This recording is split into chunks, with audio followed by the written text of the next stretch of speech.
ഇപ്പോൾ ഒരു സമയത്താണെങ്കിൽ ശരിക്കും ഇവരുടെയൊക്കെ പ്രൈസിംഗ് എന്ന് പറഞ്ഞാൽ വളരെ ഹെവി പ്രൈസിംഗ് ആയിരുന്നു. അതിൽ ആ കോവിഡ് സമയത്ത് നമുക്ക് പെട്ടെന്ന് വന്ന കുറച്ച് ബ്രീഡേഴ്സ് ഉണ്ടായിരുന്നു. അവർ പെട്ടെന്ന് പോയി. പക്ഷേ സ്ഥിരമായിട്ട് നിൽക്കുന്ന കുറേ ബ്രീഡേഴ്സ് നമുക്ക് ഇപ്പോഴും ഉണ്ട് കേട്ടോ.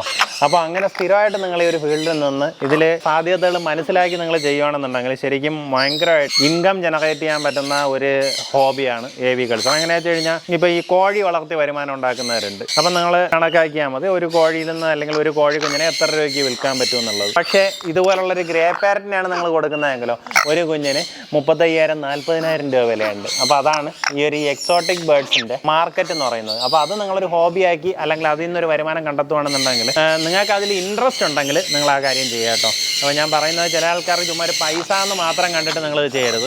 അങ്ങനെയാണെന്നുണ്ടെങ്കിൽ ഇതിൽ നിന്ന് വലിയ ലാഭം നിങ്ങൾക്ക് ഉണ്ടാക്കാൻ പറ്റത്തില്ല.